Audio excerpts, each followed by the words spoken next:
বিশ্বাসঘাতকতা করেছেন নেতানিয়াহু। যুদ্ধবিরতির পরও ইরানে নতুন করে হামলা চালিয়ে তারা যুক্তরাষ্ট্রকে অগ্রাহ্য করেছে। এতে চরম ক্ষোভ প্রকাশ করেছেন মার্কিন প্রেসিডেন্ট ডোনাল্ড ট্রাম্প। নেতানিয়াহুর উপর বিরক্ত হয়ে দিয়েছেন কঠোর বার্তা। তবে কি সংঘাত এখানেই থামছে নাকি নতুন করে যুদ্ধের দামামা বাজছে? এসআই রাজ বিস্তারিত জানাচ্ছেন। যুদ্ধবিরতি ঘোষণার পরও ইরানে হামলা চালিয়ে যাওয়ায় ইসরায়েলের প্রধানমন্ত্রী বেনিয়ামিন নেতানিয়াহুর প্রতি ব্যাপক ক্ষুব্ধ হয়েছেন মার্কিন প্রেসিডেন্ট ডোনাল্ড ট্রাম্প। নেতানিয়াহুকে কঠোর বার্তা দিয়েছেন তিনি। ইসরায়েলকে উদ্দেশ্য করে ট্রাম্প বলেছেন, ইরানে আর কোনো বোমা হামলা নয়। কাতার ভিত্তিক সংবাদ মাধ্যম আল জাজিরার এক প্রতিবেদনে বলা হয়েছে, মার্কিন প্রেসিডেন্ট ডোনাল্ড ট্রাম্প ইসরায়েলকে কঠোরভাবে সতর্ক করেছেন যে ইরানে যেন আর কোনো আক্রমণ চালানো না হয়। ইরানের বিরুদ্ধে যুদ্ধবিরতি লঙ্ঘনের অভিযোগ এনে ইসরায়েলের প্রতিরক্ষা মন্ত্রণালয় তীব্র হামলার পরিকল্পনার কথা ঘোষণা করার পর এই কঠোর সতর্কবার্তা দেন ট্রাম্প। RICL TMX, যুগের পর যুগ স্থাপনা থাকে মজবুত।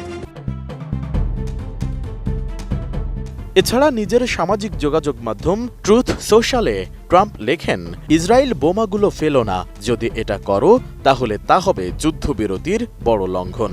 এখনই তোমার পাইলটদের বাড়ি ফিরিয়ে আনো। ন্যাটো শীর্ষ সম্মেলনে যাওয়ার আগে সাংবাদিকদের সঙ্গে আলাপকালে ট্রাম্প সাংবাদিকদের বলেন, তার ধারণা নির্ধারিত সময়ের পরে একটি রকেট নিক্ষেপ করা হয়েছে। ইসরায়েল এখন মাত্রা ছাড়িয়ে যাচ্ছে, এদের এখন শান্ত হওয়া উচিত। যুদ্ধবিরতির পরও ইরানের ওপর ইসরায়েলের নতুন হামলার ঘটনায় এই ক্ষোভ প্রকাশ করেন তিনি। শুধু তাই নয়, ট্রাম্প নেতানিয়াহুর প্রতি বিরক্ত হয়েছেন। আল জাজিরার যুক্তরাষ্ট্র প্রতিনিধি ফিল লাভেল বলেছেন, ইসরায়েল ও ইরান উভয়ের ওপরেই ক্ষুব্ধ ট্রাম্প। তবে এটা স্পষ্ট বোঝা যাচ্ছিল অতিরিক্ত যে ক্ষোভ সেটা ইসরায়েলের প্রতি।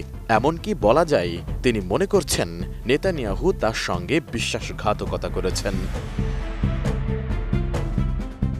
এর আগে দুই দেশের যুদ্ধবিরতি ঘোষণার পরও ইসরায়েলের প্রতিরক্ষা মন্ত্রী ইসরায়েল কাটস তেহরানের কেন্দ্রে সরকারি স্থাপনায় জোরালো হামলা করতে তার সেনাবাহিনীকে নির্দেশ দেন। এছাড়া ইসরায়েলের উগ্র ডানপন্থী অর্থমন্ত্রী সামাজিক যোগাযোগ মাধ্যমে বলেন, তেহরান কাঁপবে। দেশটির প্রতিরক্ষা বাহিনীর প্রধানও ইরানকে কঠোর জবাব দেওয়ার হুঁশিয়ারি দেন।